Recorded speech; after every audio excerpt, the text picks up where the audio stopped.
balka waran haddii inta dhulkaada hooyo lagugu yimaado lagaa barakiciyo laguguna tilmaamay inaad tahay qof soo galooti ah wax xaqna aan ku lahayn ku noolashayaha dalkaas. haddaba ku soo dhawaada daawadaya muuqaal aynu uga hadli doonaa arrintaas. Rohingya waa dad muslimiin ah oo ku nool dalka Myanmar.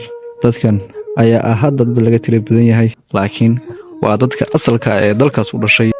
bulshada Rohingya waxaa lagu tilmaamay inay yihiin dadka ugu badan adduunyada ee loo dhibaateeyo qoomiyad ahaan, diin ahaan iyo siyaasad ahaanba. tirada dadkan waxaa lagu qiyaasaa inay yihiin 2 milyan oo qof.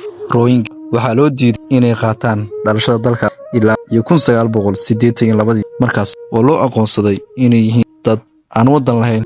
haddana bal aynu isla eegno halka ay ka imaadeen muslimiinta Rohingya.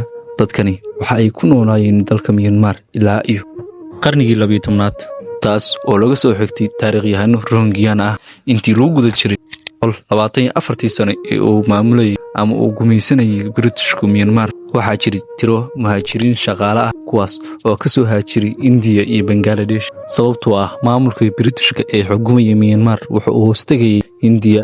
gumaystii ka hor dadkii ku noolaa ee muslimiinta ahaa waxaa ka tira batay dadkii muhaajiriinta shaqaalaha ahaa, sidaas ayayna dalkooda uga noqdeen minority ama dad laga tira badan yahay. markii uu xornimada qaato dalku kadib waxa uu gacanta u galay dadkii u soo haajiray, sababtoo ah majority-ga dalka ayaga ayaa noqdeen. waxayna isku sifeeyeen in ay yihiin dadka dalkan loogu yimid. jistayaasha dalkaas ka arrimiya ee muslim naciibka oo ka buux waxa ay ku sheegaan dadka Rohingya inay yihiin dad asalkooda ka soo jeeda Bengali iyo India, xaqna aysan u lahayn in ay ku noolaadaan Myanmar. waxayna u diideen sharcigii muwaadinimo, fursadihii shaqaalanimo ee ay xaq u lahaayeen. taana waxay ugu bedeleen inay xasuuqaan, barakiciyaan, guryahoodana ay gubaan. ugu dambaystii aynu u ducayna walaalaheena muslimiinta ah ee Rohingya. halkaas ayaynu ku soo gabagabeynaynaa muuqaalkeeni aanu uga hadlaynay taariikhda Myanmar ilaa ay dhammaadka. haddii aad nala soo gaarto saaxiibba, waxaan kaa codsanaynaa inaad follow soo diraado. haddii aad YouTube channelka naga daawanaysana subscribe noo dheh.